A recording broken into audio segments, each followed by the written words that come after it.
But the band would start playing, and he would, where we were sitting, it was pretty close to the field. So he would go down in front of the stands and start dancing when the band's playing. And I'm like, oh my gosh. I mean, how did he, and people would start throwing quarters at him.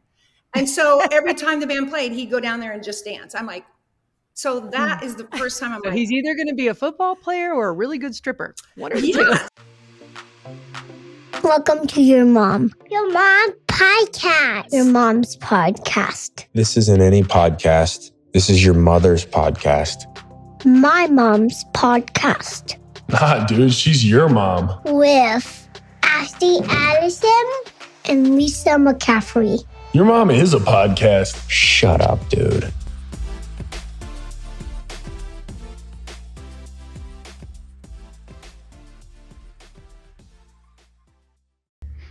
This has got to be one of our most anticipated episodes yet. So hello, everyone. Welcome to Your Mom. Ashley Adamson here, sports broadcaster for the Pac-12 Network here in San Francisco, mom to two young children, and Lisa McCaffrey, my better half on this podcast and in life, truly. 4 boys who all play or coach football, most notably Christian McCaffrey, yes, who is getting ready to play in his first NFC championship game with the Niners this weekend. Let's go.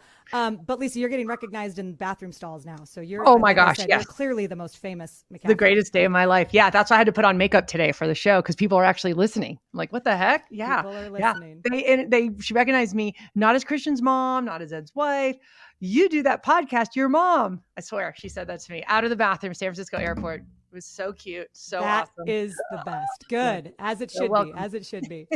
Oh man. All right. Well, we gotta keep this intro short because I know why our listeners are here today. And our guest is someone that we've been so excited to have on, Jan Crager, the absolute gem of a woman who brought the one and only George Kittle into the world.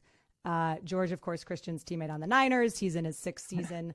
4-time Pro Bowl tight end, if I'm not mistaken. And probably. I think realistically, like one of the most entertaining players in the league that I've ever watched. Not only is he the best tight end in the league, but he is one of the most entertaining guys in the whole NFL. And he's so fun to watch. Christian loves him as a teammate, absolutely just adores him. He makes Christian a better player from his blocking, from his personality, for everything. So I now will understand where he came from because we get to interview his mom, Jan, and I can't wait. Absolutely. And they just have a beautiful family story. They have a podcast that we'll talk about. And she's got 2 kids, George and her beautiful daughter, Emma, who's incredible. So a beautiful story. Without further ado, we'll get out of the way. Here is our interview with Jan Crager, George Kittle's mother. Enjoy it. Jan, it is awesome to have you. As Lisa and I were talking about, we've been trying to speak this interview into existence for quite some time. So thank you for joining your mom. It's good to see you. Thank you for inviting me. I love that this is about us. And it's you don't hear this very often. And it's usually about the sons and their fathers. And so thank you. I appreciate this. I love it. Well, we get to hear from Bruce, your husband, George's dad, and your daughter Emma quite a bit on their podcast, which we'll talk about later. Okay. But yes, this is about you, and I want to talk about. I just put it together, and I feel silly that I didn't think about this before we actually just sat down. But George and Christian clearly teammates now in the Niners, but they played each other once in college in the Rose Bowl. They did. In the 2015 season. And it was a really good memory for one of you. Yes, for Lisa. Well, do you remember the first thing I said to you? I'm sorry. I might have said it to Bruce, your husband, but I ran up to you and I go, why the heck didn't they use George in that Rose Bowl game? Thank you. You must have said to Bruce. Go ahead. I'm glad they didn't, mind you, but why didn't they use him? Why did they? So that was my first. And because at the time I didn't, you don't really know a lot of players on the other team. And then later on, I'm like, oh my gosh, George played on that team. Mm-hmm. Wow. Yeah. That was just he was underutilized. That's for sure. So anyway, that was my 2 cents, but kind of happy they didn't use him. Sorry. Yeah. Well, we had heard about Christian. I mean, it's not the same. Like, George was going to the Rose Bowl, and my nephew's on the team too. So both Henry and George were tight ends. It was really special. So I have a big family. A lot of family came. We were so excited. And the first play, they hand Christian the ball, and there he goes, and he scores. And we're like, I'm not kidding. We were just like, I have a photo like this. I'm like, you've got to be kidding me. And then it happened again and again and again and again. So now that he's on our team, I mean, I can laugh. Yeah, We full can laugh. circle. Huh? Yeah, and it is. It's full circle. So it's really wonderful. And George has always admired him, and that he's on our team, and your family's part of it. It's amazing. I mean, it's so fun. It's been just such a dream. Yeah, come true. Really well, bad. that's not. Yeah, I didn't even know all your history. I mean, I do now. So yeah, it is pretty amazing. Yeah, it's so much fun playing together. Yeah, yes, so much more fun. So much more fun that he's on our team. Yeah, yes, love it. I love it. Yeah, it's fantastic. Terrorizing other defenses. I just got to ask you guys though, from what you've been able to glean, because they clearly knew of each other and played against each other, but since they've become teammates, like what's the dynamic? What's the relationship? Because from afar, it seems awesome. Yeah, I would say that it's awesome. I mean, they knew each other. They met each other, I think, I think they went out to a Nike event. I don't know if you remember that, Lisa, and they made shoes or whatever. And I think that's one of the first times Georgia really kind of talked to him outside of the football world. And I mean, even though they were with football, but he just said he's such a great guy. And so he's only had positive things to say about Christian. But, because of this, I am with George here. And so I was talking to him last night and I said, George, what, if you had to describe Christian, what would you, what is it about Christian? And he goes, you know what, Mom, off the football field, because everybody can see how great he is. And he goes, we all know how great he is. And I'm so grateful to have him on the team. But he goes, I love his sense of humor. I love his love for the game. And I love that he's one of the guys. He's one of the boys. That's what he said. Sorry, I better say that right. He's one of the boys. And he goes, that's a high compliment. So yeah, he fits right in. That's so nice. Yeah. So it's wonderful. It's so fun. Huge. Yeah. Lisa was worried he wasn't going to have any friends. Yeah. Oh no, George said, I was like, oh, are they going to? I'm thankful that George didn't bully him first and foremost. So thank you for that. I think they were all so grateful. He was embraced the minute he set foot in that locker room, and it was just such a great fit. I'm like, wait, why didn't this happen sooner? My goodness. And Christian said, I asked him earlier too, like, because I knew we were doing this. What do you think of George? He's like, he said he's an incredible teammate. He's the same guy every day. He brings in such a contagious energy, and he makes coming to work so fun, which I'm so thankful for, because Christian has a tendency to get so focused and so serious. And then, he can look over at George, who's, lightening up or dancing and having fun. He's like, okay, I can go back to the fact that this is a game. I'm playing a child's game technically, but it's very important. Yes. But I can have fun. He allows him to have fun, and he needs that. So I'm glad that George noticed a sense of humor, because he does have a sense of humor in there, but sometimes it gets like pushed down because he gets so focused that I'm just so thankful. So, but yeah. And he also said that, George does all the dirty work on the field. And then, he has his star plays, but he is in the trenches every play, even the play he's not getting the ball. He is doing the dirty work. He's making those hard blocks that sometimes will spring Christian. And he is so appreciative of that. I can't even stand it. His dad was a receiver, and he was known for blocking. And so it's so important for Christian to have teammates that block and for him to block as well. So, and it just makes it, football is the ultimate team sport. Yes. And if everybody embraces that, good things will happen. So, anyway, and he just said that he's willing to do anything the coaches ask of him. So anything. So there's not a lot of guys in the NFL that do that, not a ton. And he does. So it's a treat. It's awesome. He loves him. So very thankful for him. Thank you. It obviously is that George has fun. Like that's when I was saying earlier, one of the reasons I initially became a Niners fan when I moved out here was because, like, watching George Kittle, how can you not cheer for that guy? Like he exudes and exemplifies joy. Like he is joy personified. And I just wonder, Jan, I'm curious, like his personality and his vibrancy, when did that first show up? Because I believe that most personalities are pretty in place when the kids enter the world. But when did you first see George's personality? His big energy. He's always had it. I mean, even when he was little, he just so happy, so full of life.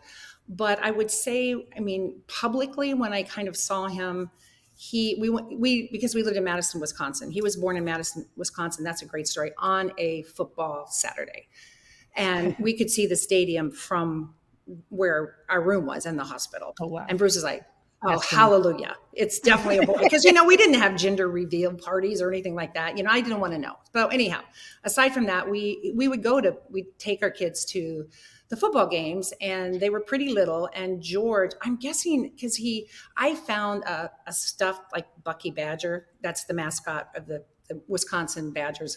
And so I found that, I gave it to George, and he slept with it, carried him with everywhere. So he would take it to every game. So I'm trying to think, if he's still carrying that, he must have been 3 to 4 years old, maybe 5. But the band would start playing, and he would, where we were sitting, it was pretty close to the field. So he would go down in front of the stands and start dancing when the band's playing. And I'm like, oh my gosh. I mean, how did he, and people would start throwing quarters at him. And so every time the band played, he'd go down there and just dance. I'm like, so that is the first time I'm So like, he's either going to be a football player or a really good stripper. What are you yes, right. But I'm just saying, I would never do that. Bruce, yes. And that's when you see, both of your kids, they have a personality of both of you. But that would probably be the first time when I'm like, I can't believe you are like bigger than life. That's what and it's not like he was like showing off. I mean, sure, there's a little bit to that, but he was just really having fun. And I love the confidence. And people just kept throwing quarters at it. Yeah. So that's George. The best. That's George. I love that. Did it get him into trouble? Like, what was that like as a mom? No. Having a bigger than life personality for a kid. No, he didn't. He always was kind to people. No, he never got in trouble. Not that I'm aware of, but no. Then it wasn't real trouble. If you're not aware here's of it, his then third grade teacher coming on. No, and mostly it was always positive. When you get those reports back from the teachers, it was just just how much fun he is in class. So. Yeah.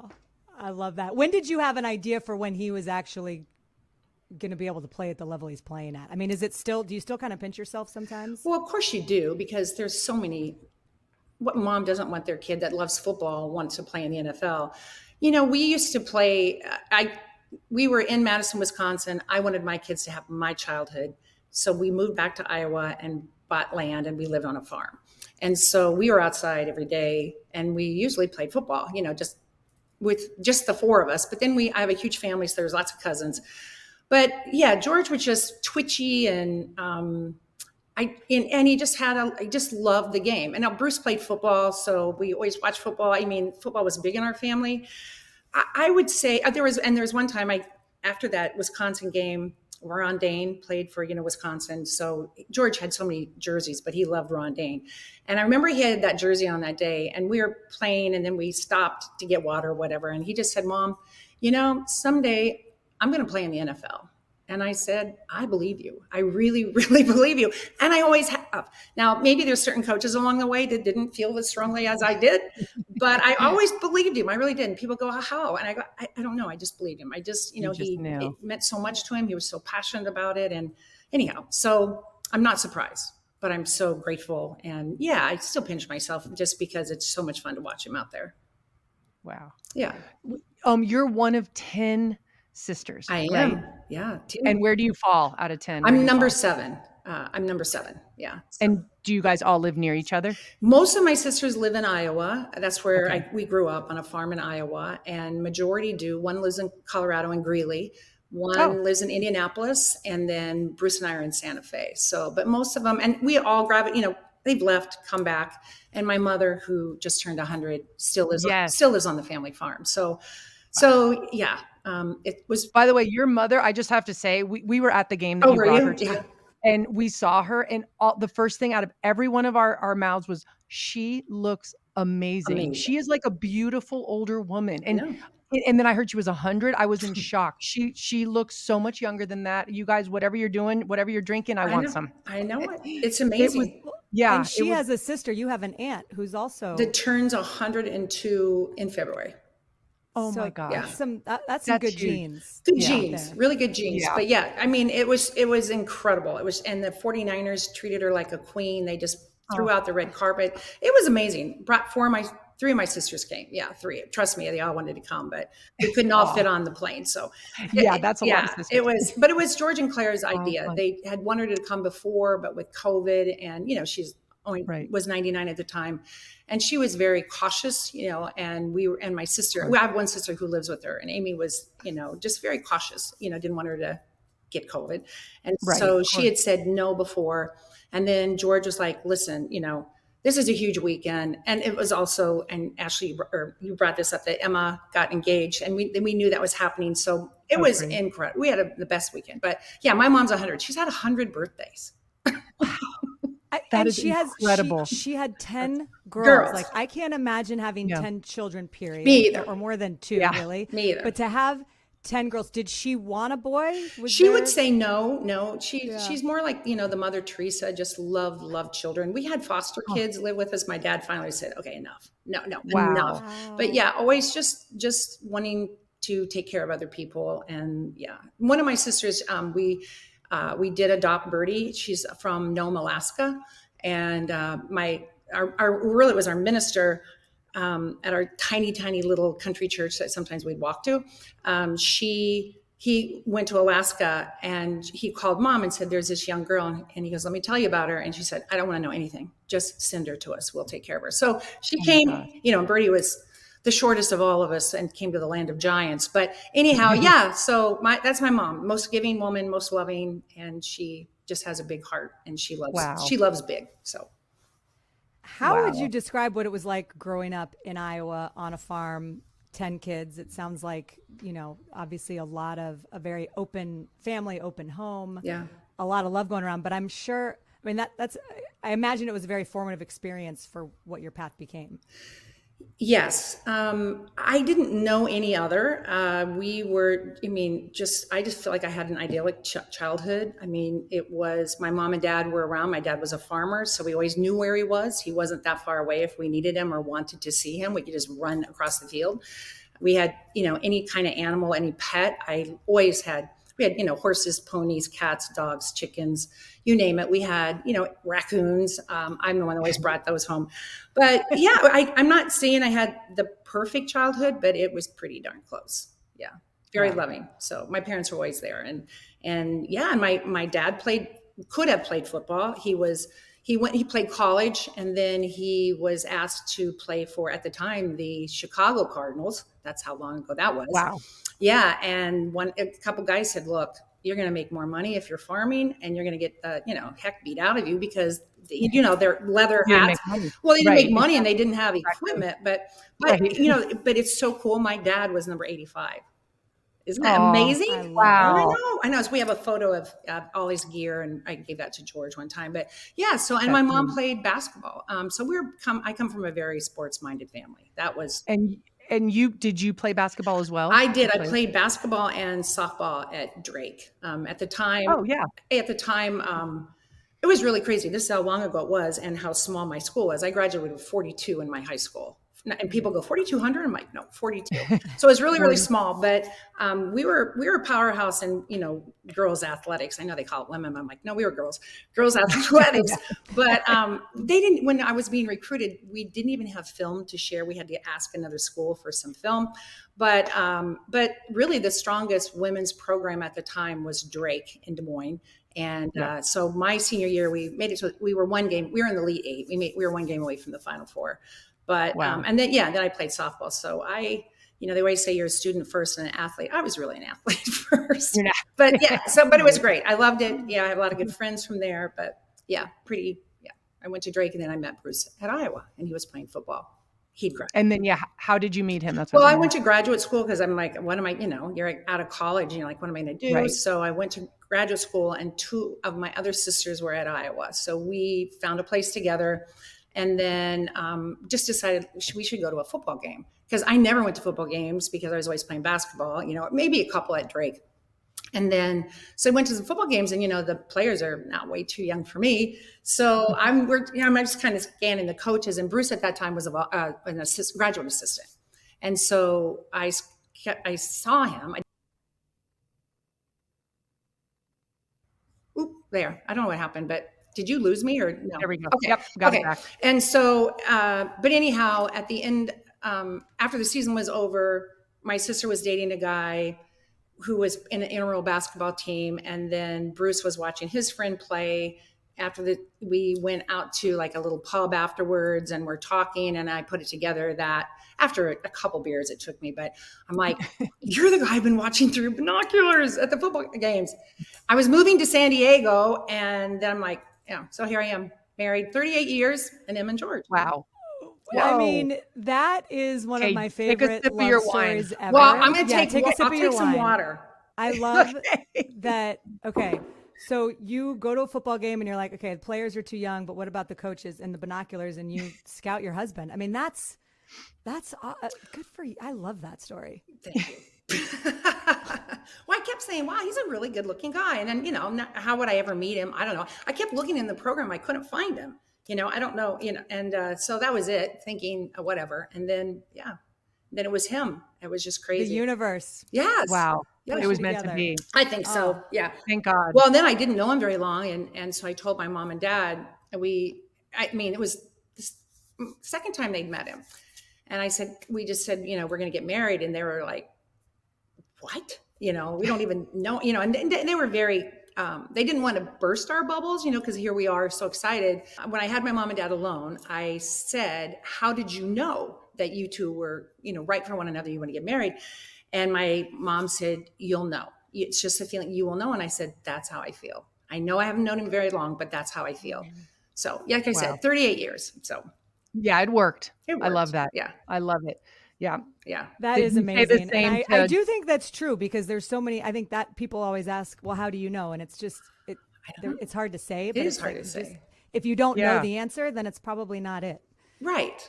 Exactly. That's the reality of it. Yeah. So, well, okay. So you mentioned that Emma, your daughter, just got engaged, which congratulations. That's really exciting. Yeah. She's so cute. I love her. She is adorable. Thank you. She's so good on the podcast. And she's fantastic. She makes me want to do yoga. Totally. I want to hire her to be my life coach, and Bruce too, for that matter. Yeah. And bring me wine. So you get to help plan a wedding. Is that what you didn't get to do with George? Right. That's true. But Emma, you know what? She's 32. Right now she's like, Mom, you know what? I'm not really thinking about it. I just want to travel. I want to, Emma's an adventurous, kid. And Cody, he's a baseball player. He played with the Pirates and the Brewers. And then he was free agent. So he went to Japan last year. So she went over for a month. And so now he's going back with, we're all manifesting that he will be back. Either Emma, we hope the Giants. Wouldn't that be perfect? Yes. We'd like him to play for the Giants. Hey, we've manifested a lot on this show. Yes. Okay, good to right now. Okay, so yes, I totally believe in that. And so, so he leaves on Saturday, and they have George and Cody have complete opposite schedules, but he's in Japan, so. They don't know when it's going to work out. They're thinking, should we just, it'll be like George's bye week. We don't even know when that will be yet. So they're pretty low key. They're just, happy to, she loves her ring. The ring is beautiful and just happy, just, knowing that someday they'll be there, but they're together, so pretty wonderful. I've seen Congratulations. Because I think that's what my kids are young. So yes, they're really young. One of the things that you would want as they get older is that they find that match. Yes. Because obviously both of you have found it. I found it. And it's, you I'm sort still of looking. understand it. Yeah. Lisa's still, Did you tell Ed that? No, I'm kidding. He'll hear it on the podcast. I got back from a 4-day trip with Ed. Good. After the game. So I've been a lot of Ed time over here. But I think that's what you hope for your kids, right? They find somebody in the way that you did, because it's the biggest decision you ever make in your life. And you sort of know that rationally, but until you're married, you don't understand how it impacts every single facet of your life. The most important decision you'll ever make. How old were you when you got married? Well, I always say this. Bruce goes, why don't you just say you're 24? But I was a month away from being 25. So he's just like 9 months older than me. So and I've noticed with my kids are getting married a little later. Well, because a lot of my sisters were married at 21, 22. Oh wow. So but I chose not to have. We waited 6 years before I had Emma. Bruce would have had a baby right away. I'm like, no way. No way. Yeah. So anyhow, What's the best parenting advice that you've received? Or I should say that you can have to offer parents who are listening based on your experiences as a mom? Well, it's always been for me is lead with love. I mean, there's nothing like an unconditional love. And that's what my kids, they'll always tell. George and Emma will always thank us and hug us. It's like, we've met so many people that have not had both parents or even one parent that just love them unconditionally. So yeah, I mean, life's hard and life is about experiences. And, I'm just like, I just want to help and guide them and then just, lead with love. That's what we always believed in. And that's what I would say to anybody. It's not always easy, but you have such a small window with them. They grow up so fast, so fast. I know. And people don't realize it. I tell Ashley and she's like, wow, they're sick. I'm like, hey, appreciate that they're home with you. And it goes by so fast. People don't realize. I know. And I always said, because another thing, and the reason we waited longer to have kids, because I just said, when we have children, I'm going to be home. And I know women, I admire whatever anybody chooses to do. But for me, it was so important that one of us be home with them. Of course, I wanted to be. So, and that's what we did. And that I have no regret for ever, doing that. So that was wonderful gift that we could give them too. And they always thank me for that. So, it is precious time that you never, ever get back. No. And I think you sort of, again, understand that on a high level, but it's those moments once they've gone by in particular, you look back. I even look at pictures of 2 years ago and I'm like, they're different people now. They're humans. Yeah. They talk back way more now. I know. I also love the relationship that seems to be between George and Bruce, because I watched a great piece the other day that I think came out earlier this season. It was with the NBC Bay Area, and they sat down with George and they said, what do you want to do after football? And he didn't skip a beat. It wasn't about WWE. It wasn't about anything else. It was about, do you know what his answer was? He wants to be a dad. Yeah. Oh my gosh. And it was so, and he didn't skip a beat. No. And then he went on to talk about the relationship that he has with his dad and how he's his best friend and how he's passed so many things on to him that he thinks he's going to be a great dad. So I don't know. I just think that's really special. And I imagine that, he's going to be a pretty darn good dad when that time comes. Oh, he will be. He'll be a great dad. Yeah. And and he has, it'll be a lot different for him too, because he has, a little different resource, a little different situation than when we raised him. But he's going to have so much fun, and he will love big. And but I do have to tell you, Ashley, that he still does love WWE. And he said, I really would just love just a stint with them so that I could climb the ladder and throw someone on the table. I said, okay, that's fair.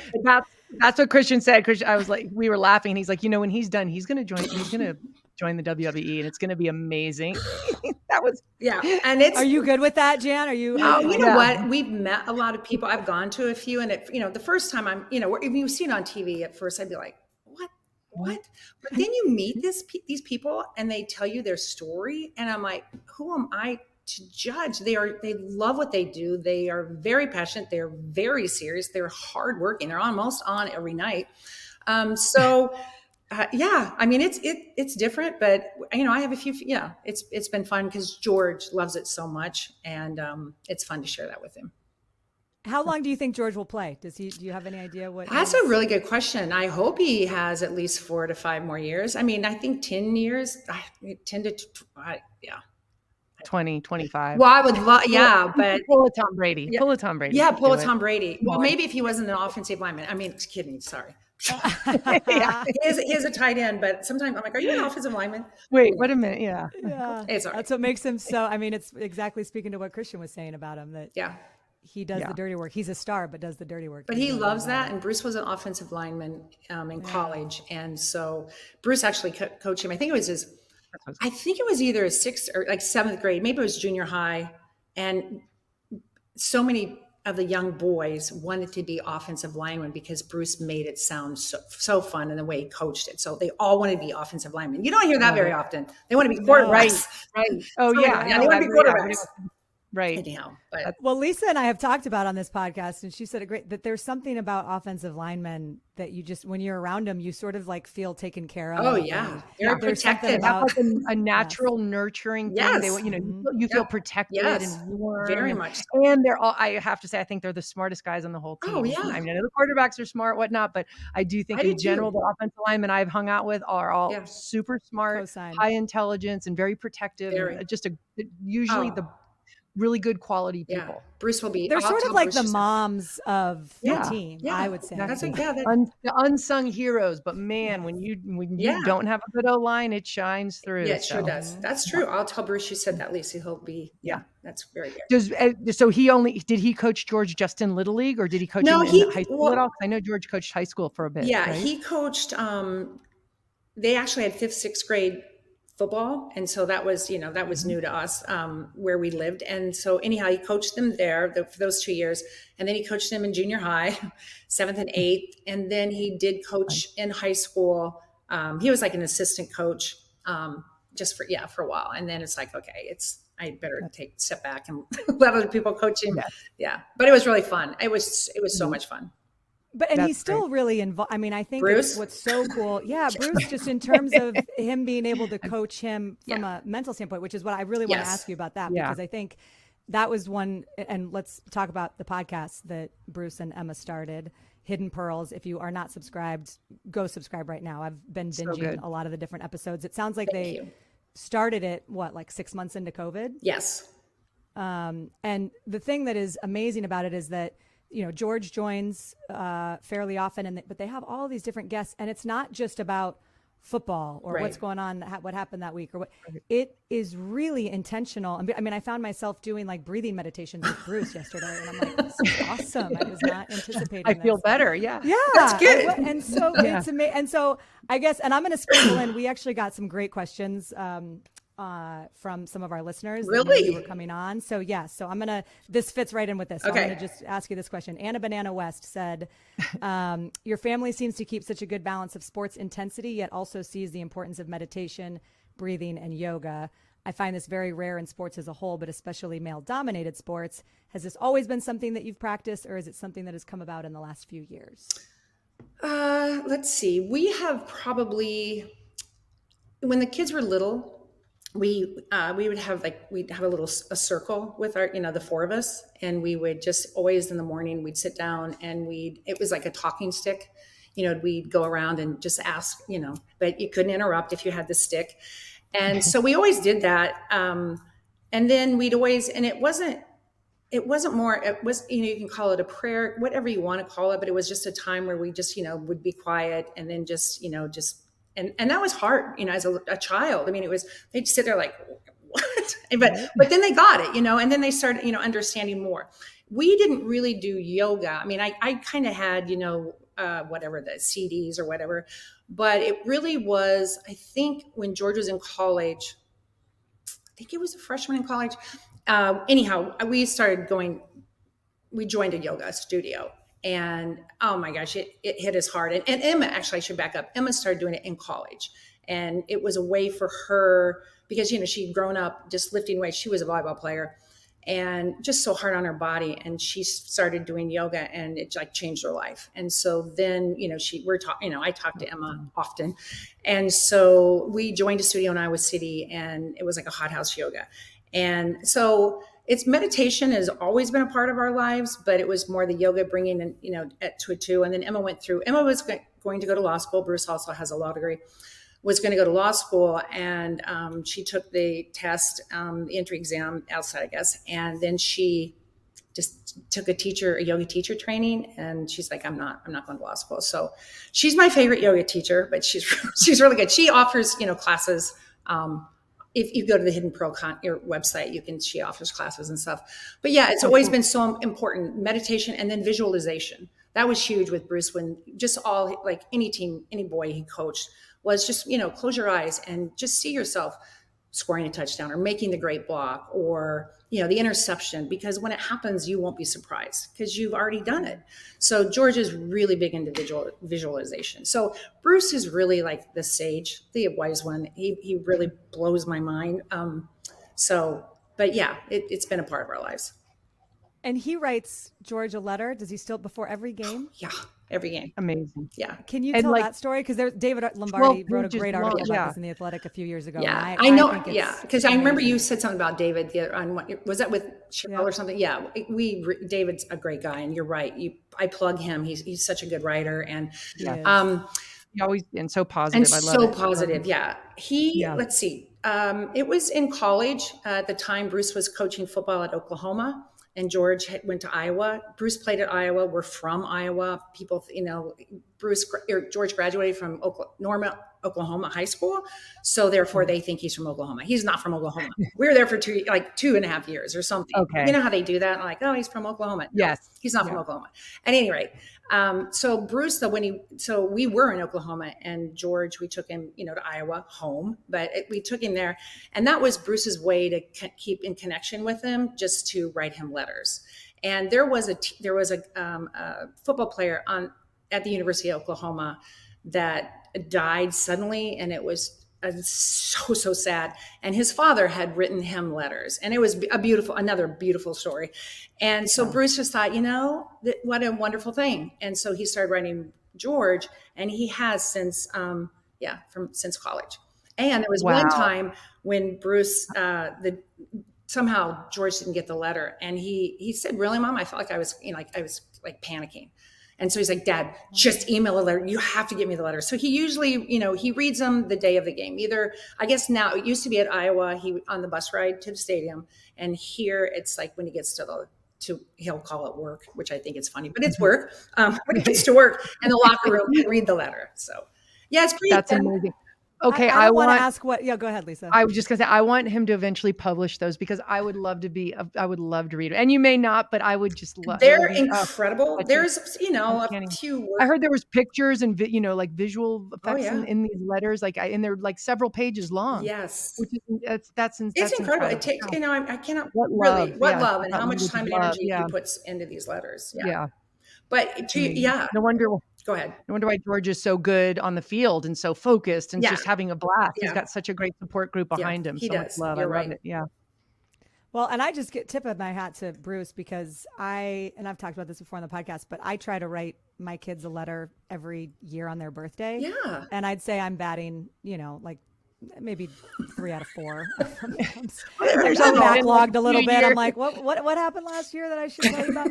But that's good though. Yeah. And you know what it does for me is that, because I haven't kept a baby book, or there's so many things that I always feel like I wish that I had done or I'm doing, but it's a way to sort of just say some things to them that as they get older and can read these when they're, I don't know when I'm going to give it to them, when they're 18 or whenever, that they'll have some of those memories and words and things that I just hope that they know and feel. Right. And it even is cathartic for me. I mean, the one that I most recently wrote, my 6-year-old son, I was like, I'm having insane mom guilt because I'm doing all of these things and I feel like I'm trying to do it so that I'm a better mom, but in reality I'm not spending enough time with you and it's killing me. Aww. And even writing it it helped me. I'm like, okay, he's going to read this one day hopefully, and he'll think about that and maybe be a better father himself too. Be like, oh wow, look at these feelings my mom had. The written word is so special. So I think that's so amazing that Bruce does that. Does he ever ask you for does he ever say, hey, do you have any ideas, or do you want to edit this? Or never ideas, but edit. Yes. Ideas. Yeah. I always read them. So they're pretty special. And sometimes, yes, everybody, I agree. I think they should, it would be great to have them published. There's a lot of, words that go flying that maybe. Oh, really? Yeah. I grew up, I have 4 boys. Oh my gosh. Our house is like a locker room. I love that. Really, I can't imagine 4 boys. What fun. No, it's insane. Oh my gosh. It was. Well, I wish you should. It's too bad that because Lisa was dying for a girl. That's why she kept having boys. But really? So you should have moved to a farm on Iowa. That's true. And maybe that. Oh my gosh. I can't imagine 4 They're hard workers, but there's a lot of testosterone. There's a lot of energy. They're growing up here. That's incredible. It was a blast. Oh, I bet. So fun. Yeah. So fun. I can't imagine. But again, just if you haven't listened to the podcast, and I love too the way that their mission statement just on the podcast's homepage is join the Kittle family on their mission to unite the world through storytelling, which I just think, I don't know, they're doing some really cool stuff and having some really amazing conversations, and I'm a big fan of it. How often do you go on? Do they have you on very often? No, it's okay. Really, it is. I love the relationship. Because George and Bruce do have a really special relationship. And this is a time that it's really Emmett and Bruce. And as a mom, I mean, I don't feel like I'm being left out at all. I don't. I just love to see that the relationship that they have with their dad in those different situations. And it's so much fun that all three of them are on. It's really hilarious. So that brings me a lot of joy. I take a lot of the photos. I'm kind of behind the scenes, but no. As moms generally are. As moms are, period. So yeah, again, thank you for having me on. Thank you for doing this. No, it's awesome. And I do think, and it's also including in the letters, like those letters will be something that George and hopefully his kids will have forever. But the podcasts are like a living, breathing journal as well. You know, it's an amazing thing to be able to document things as you kind of go through your life and be able to at some point go back and revisit them. I'm going to work in a couple more because we just got so many great. Oh, that's I appreciate that. Yeah, no, people were really excited. Everyone's so excited. Like, we've been waiting for you guys to have Jan on. Oh my gosh, thank you. And I was so scared to ask you. I was like late night texting. I'm like, okay, I'm just going to do it. I'm going to put it out there. Oh my gosh. Yes, I was so nervous. I was so, oh my gosh. And you responded so quickly. Oh my gosh. No, are you kidding me? Yes. No, thank you. I'm so happy to be on. Thank you. It's amazing. And credit to Lisa. She's getting out of her comfort zone. Look at me. Woo, I'm a big girl now. Woo, growing up. Okay, here are some good ones. OT for Life said, what was your first thought when George became a Niner? California. I was going to move to California before I met Bruce. So, really excited. We grew up, George did. We lived in the Midwest. Iowa doesn't have any pro team. So we were Bears fans and Packer fans, cold, very cold, very cold. So we were just thrilled. We were thrilled that a team wanted him. I mean, honestly. Yeah. So he was, because he went in the 5th round and 146, I was like, oh my goodness. But we're so thrilled that John and Kyle. Yeah. He's definitely outplayed his draft. But isn't that, sure. It's just, and then which is so neat. Yeah, it is. It's like, it's great. Yeah. Like Brock Purdy. Well, and that's what I was going to say. Let's just pause here for a minute and talk about Brock Purdy. Can you guys explain what's going on? I mean, because it's been amazing to watch as a fan, and it's we've talked about, last week we had a mailbag episode and somebody asked, okay, Lisa, what advice would you give the Purdy family? And Lisa said, whatever you're doing exactly right. Exactly. Yeah. For real. Can you imagine? I mean, it's one thing, and you both have been there, where all of a sudden you're in the spotlight, but it sort of is a build. Right. Brock Purdy was the last pick in the draft, like Mr. Irrelevant, 3rd string quarterback. Maybe the Niners weren't even going to keep him on the roster, and here he is. Right. It's a story that is hard to wrap your arms around. It is. Right. Yeah. No, it is. It's amazing. It's amazing. Ed was doing a show this morning, and we were talking about Brock Purdy before he went on, and he was asking me questions. I was asking him questions about him, and we basically, one good thing he had coming in is he played at Iowa State for 4 years. So he had incredible experience, in the trenches, but truly you never know what's going to happen when he steps on an NFL field for a real game. And he has taken that, for lack of better, he's taken it by the balls and just ran with it. I mean, my goodness, his moxie, his confidence is incredible. Yeah. And if ever there's few and far between, but a play that didn't go perfectly, next play, he just overcomes it in 2 seconds. And he's like a pro. He's like a veteran. And it's so fun to watch. And it couldn't happen to a nicer family too. And great kid. I'm sure George loves him too. Yeah. Christian's like, oh my gosh, he's just a great person. So, oh my gosh, you want to root for him. That's all I can say. Yeah. If everybody out there is looking for a team to root for the next couple of weeks, I am telling you, we got one for you. We got one for you right here. Yeah. And we have George, for real. Come on. Well, and then, join the bandwagon. Right. And he, so Brock played for Iowa State, and Iowa State is, such an arch rival with the Hawkeyes. So it's the Cyclones and the Hawkeyes. And, Bruce never had anything positive, to say about when you're playing against them, because it's always the Hawkeye State, whatever, that rivalry. And so now it's really interesting because, there's stores, the great t-shirt shop, the t-shirts they're making, now we cheer for both the Hawkeyes and the Cyclones or whatever, but it's the whole state of Iowa is jumped on. They're huge 49er fans because we have, because it's Iowa State and Iowa, and they have a great relationship. So it's pretty fun, but that makes me happy because there are a lot of Iowa fans out there, because when we did play that Rose Bowl, we may have won the game, but y'all won the stadium. It was we had our teeny tiny corner of red, and over 3/4 of the stadium was yellow and black. I'll be honest, I was intimidated. I'm like, wow, this is insane. And Stanford is in California. Right. It's just a couple hour drive, Right. and we still couldn't Right. feel a little bit more of the I steam. So know. yeah, so They travel kudos. well. That's But like I they said, did. they don't Really have, well. we don't have a pro team. A pro team, And so they're so looking- it's either yeah. the Hawkeyes and the Come on. Cyclones. Yeah. Go Niners. Come on, guys. I know. Go Niners. I love that the whole state of Iowa is Yes, behind it. yeah. Of course, that's amazing. Okay, what's one thing you are glad you did as a mom and one thing you wish you did differently? One thing I'm glad I did as a mom, that I'm glad that I chose to stay home with them, to be a stay-at-home mom. If only I would have got paid for if mothers could get paid for staying at home, we'd be very wealthy. That was it. I have no regret about that. One thing I wish I would have done different.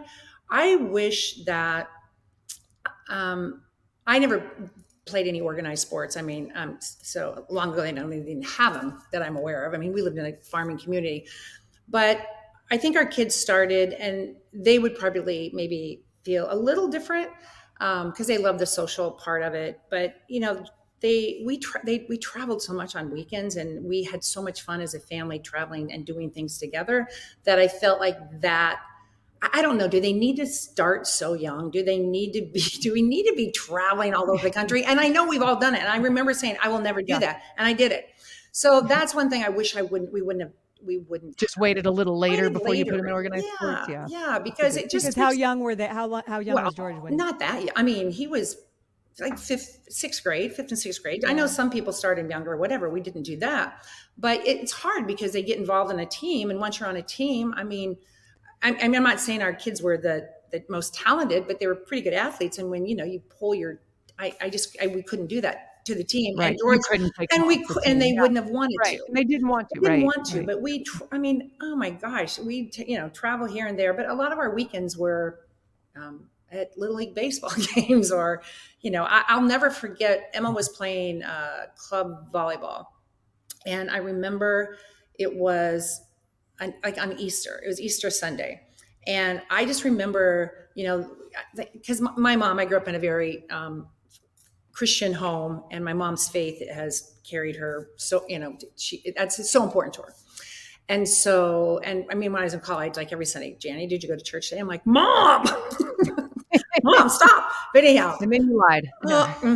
And I did. And so, not all the time, but I did occasionally. But I remember being there, and I'm thinking, gosh, this is Easter Sunday when families are together, you're home, because we had such a big family, we'd get together on Easter, and I'm sitting here in this empty building. I mean, this huge building, watching these 15, 6-year. And so anyhow, that would what I would have done different. I think it's not had them so involved. Because I think that's great advice, because it's hard when everyone around you is all of a sudden. Exactly. I mean, I've got a kindergartner, and it's like everyone's on ski team and everyone's doing 3 different sports, and I'm like, well, and then wait till they go to when they're in college and get real jobs and whatnot. Then you're like the times you're together are so few and far between. Right. We had all 4 boys at the last game. We had our family. I literally took a picture. I'm like, well, here's our Christmas card, because we never get together. I know. It's sad. It's sad. So I know I agree with you. That's a great. But I don't know, Yeah, and I'm not judging what other people do, but I was like, why? I mean, why do they have to play that? They're that young. On Easter, I don't know. or whatnot. Yeah, you're right. That's a good. No, I think that's poignant advice, because it does feel like you're going to get left behind, but in the reality of talk about those precious moments. Right. Okay, I've got a couple more of these, and then I've got one last thing for you. Do you have your phone near you, by the way? I do. Okay, great. Is that good or bad? Not, yeah. And good. We want it bad. I've got one more. This was my favorite question that was submitted by one of our listeners, Jay Mancini Artworks. Mama Kittle, if you could go back and get a tattoo the night before your wedding, what would it be and where? I know this person. Oh, you do? Yeah. Is it your burner account? No, I did not even know he listened. Oh my gosh, that's so cute. I love it. Well, I ended up getting the tattoo that I would have gotten. But I have, because I'm number 7, in line, and my mom is lucky. I always wanted lucky 7. And so I would tattoo that, and I have it. It's, like no, it's like right here, but that's where I have it on my forearm, so I can always see it. And then, our family does have tattoos. We like tattoos. Yeah. So love it. Good question. But I've been trying to that is a great question. And by the way, did I just realize, is that Justin Mancini? No. I don't think, no. Well, maybe it's, I don't know. I have to go back and look. It may not be the Mancini. Justin Mancini was a friend of mine in grade school, so I don't know. If No. The one, the artwork. He does artwork here. Yeah, locally. he does artwork. Oh, Okay, but yeah, we all Justin have Mancini, tattoos. you're getting a plug right now. Great artwork. Yeah. Check him out, 'cause By that the was way, a great if question. that's the one, his artwork is so cool. He does it on walls. It's so neat. Okay. Oh my gosh. All right. I'll Anyway. look him up. All right. Yeah. But thank you for the question. That was a great question. Yeah. Okay. Love it. Jan, Yes. look Yeah. at your so phone, good. because I'm going to send you something real quick. And as you're pulling your phone up, the question that I have for you is, what do you think your kids would say is the best part about having you as their mom? Oh my gosh, you make me cry. That I have just always loved them and been there for them. But they always say you're unconditional love. And George just hugged me this morning. He goes, Mom, I love you so much. And then he came back, he goes, I just love you so much. And then, so I love sunflowers and he knows that. So he had to put this next to me. So I gave him, I was doing the podcast. So yeah. Oh my gosh, I love it. I Oh mean, gosh, I love him, and I love I Bruce. love I love your family. Can I just feel like in your family? Yes. Can you have us? Can you adopt us? Yes. Yeah. I don't know.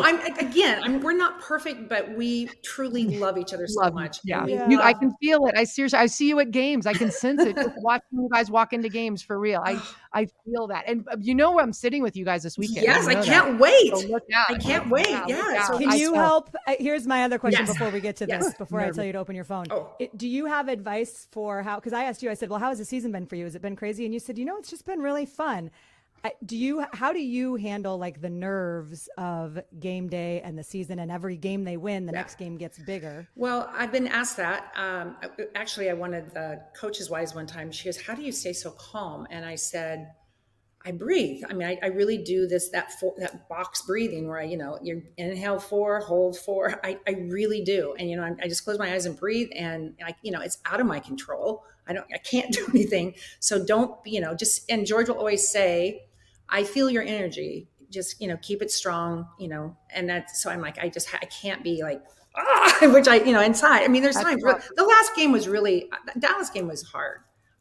That was a tough game, tougher than I thought it was going to be. I mean, on me personally, I just wow, I just thought we were going to, so I just try to breathe and, try to be calm. Perfect. That's good. I love that he said that he can sense your energy, because I think that sometimes when I get too stressed, I'm like, okay, this isn't doing Christian or the team any good. It's not helping. So I might as well be, like you said, be strong. Right. And then I try to like visualize a positive play or a good play. That does help, but I got to incorporate the breathing. I'm going to watch you this weekend. So I need to incorporate that. Breathing. I'm going to send you a great, I've got the Hidden Pearls podcast with Bruce teaching the box breathing. So I'm going to send that to you. I haven't listened to that one. I want to hear it. Yeah. Yes. But I do know when we were texting after the game, you said, I feel like I just played. Like it's exhausting. It's exhausting. And then Emma also, like every game day, she does like a yoga sequence. And before the last game, and it's so simple, but it's so wonderful. It's just your legs up the wall. It's so calming. And I did that before the game because I thought I do her, I do whatever she puts out there. I do it the day of the game. And it really does help me. I mean, it really does. So that's good. I usually run, and sometimes I could be more energized, but it does help. It does help. But I like the feet against the wall. I love that position, especially after a run. I need to start doing that. I know it. Legs up the wall. Legs up the wall. I used to do that when I was pregnant. It was like the best. Yes. My feet would just, they'd be like, feel the blood coming down to your heart and your head. It's just rolling over. If you're pregnant, rolling over and getting up. Yeah. That's like your workout for the day. The humpback whale. Like, all right. Yeah. Here we go. Right. Okay, Jan, pull your phone out. Okay. And I know you, George obviously had some nice things to say to you this morning, but he had one other message. Oh, no. Text it too. So go ahead and play it. So go to what? Yeah, I just texted you. Oh, geez. So popped up. Oh my gosh. Okay. I am such a sensitive person, so I'm probably going to cry. Okay. It's loud. Hey guys, George Kittle here. What is one attribute that I love about my mom? Well, I know for a fact that my sister's going to talk about her unconditional love, or we both should. And I could say that about a lot of the things that she does, and everything's out of love, as your parents should do, but she does that pretty well. I'm trying to think.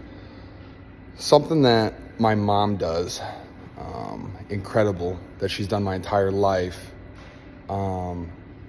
She's just always been such a encourager of me and my dreams and my imagination. And I can remember since ever I was a little kid that she would always encourage me to dream big, to play with my action figures, to pretend I'm on different planets, just use my imagination, let it run wild, and just to see where it let me go. And I've always appreciated that because I kind of use that and I imagine all these awesome football plays that I might be able to do on the football field. And while I might not be able to do all of them, sometimes I do some crazy stuff, and I feel like that's because I'm imagining myself doing even crazier things. So thank you, Mom. I love you so much. Thank you. Okay, that was lovely. I mean, I just love that you you encouraged taught him to and- dream big. I- Oh my we God. did. Look, and it's coming to play. I know. So it's Thank fun to you. watch. It is coming to play. That was very nice of you to do that. Thank you. You're not done yet, though. Oh Sorry, my you got another gosh, one. Emma. Oh my gosh. Yeah. You're sending me It's a another good thing one? you only have 2 kids. It's a good thing you don't have 10 kids because No would be a really kidding. long podcast. I It's been a know. really long episode. I just texted the second one to Okay. you. Hi, Mom and other moms. Mom, we're not going to cry. So there are so many things that I appreciate about my mom, and I could go on and on talking about her. But the thing that George and I always say when we get asked this question is, what do we appreciate about our mom, is her unconditional love and the way that she has taught us how to love.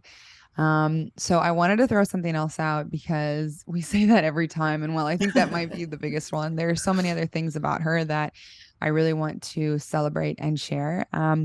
So one of the things that I so love and appreciate about my mom is how artistic she is and how creative, and how art and expression has always been a really big deal to her. And through her photography, through her, taking us to different art shows, through expression, through the way she dresses. I think my mom has the best style.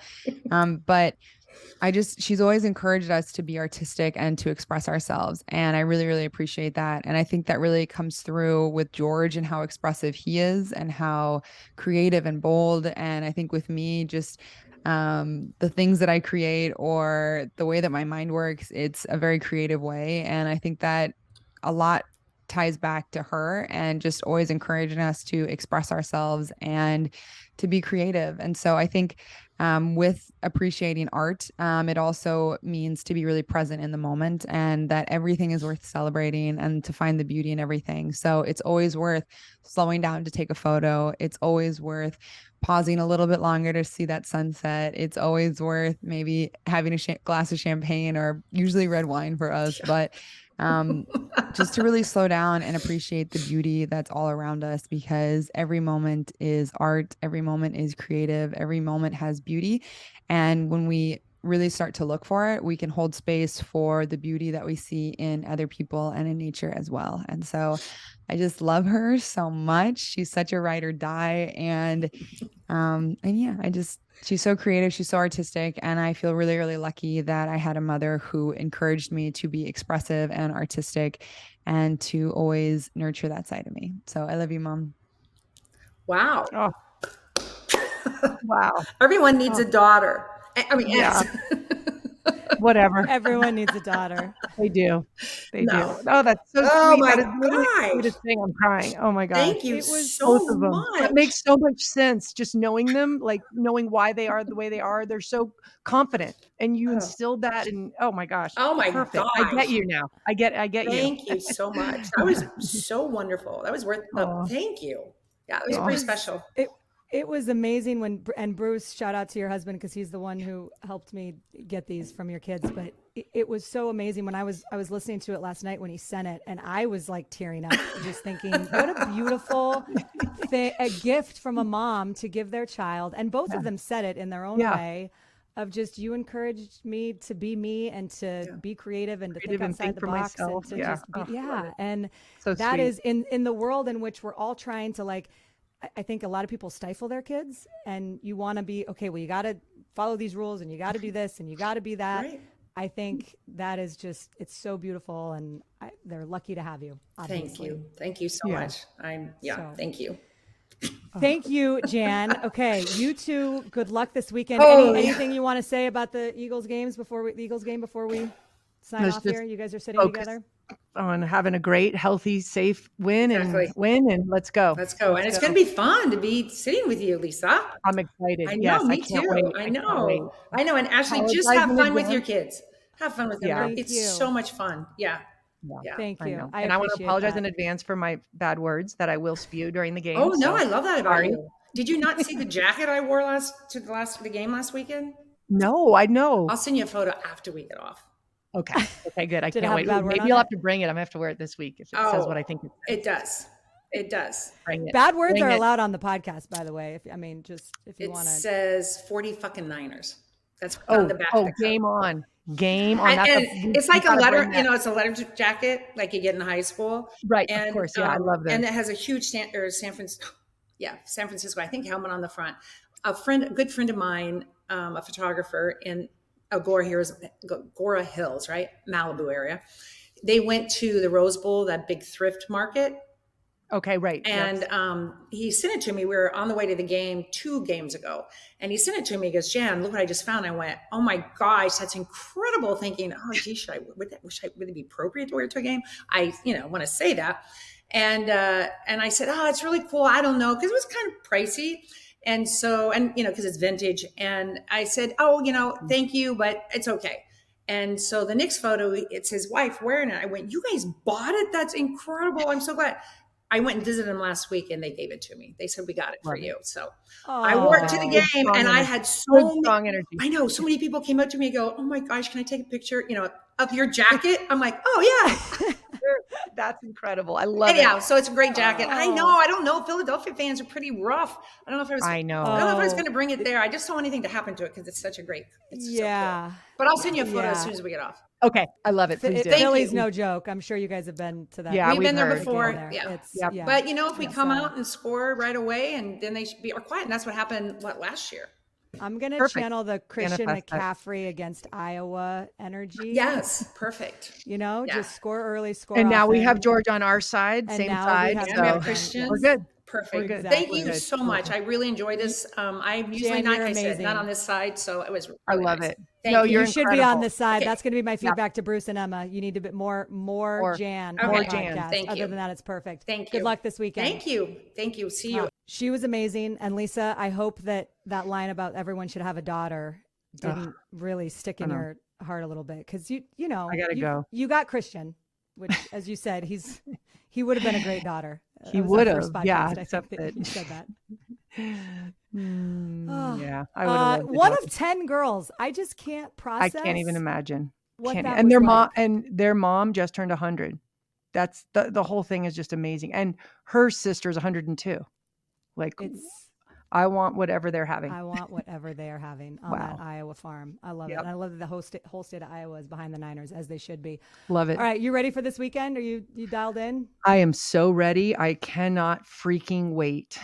It's going to be amazing. Let's go. Me neither. Yep. Let's go. I'm going to manifest it. I think you should get a 40 fucking Niners jacket, by the way. Oh, that if I don't have one by Sunday, I'm going to be angry right now. Okay. I'm going to go find one. I'm going to scour the internet.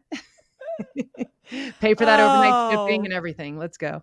Lisa, you're the best. Thank you to all our listeners. And I know we've had a nice bump in our listenership, and that is thanks to The Athletic. Chris Camrani wrote a great article. We appreciate you, Chris. He's the one that initially, by the way, introduced us to the McBride moms, who now have become very good friends of ours and helped us launch this whole thing. So check that out if you haven't. We'll leave that in the show notes. And to our partners at Believe, thank you for everything.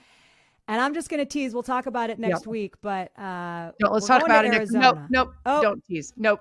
Next week. Take it out. Nope. Take it out. Scratch that. Rewind. That from the record. We'll talk about it next week, but there's a big surprise coming. We'll talk about it next week. Big surprise coming. And also, we have an amazing guest lined up for next week, which, Lisa, I don't even know if you remember this because we booked it so long ago. Yes, I do. Well, I saw on my email, so I know. Calendar invite. So good. Yep. We can talk about that one. Yep.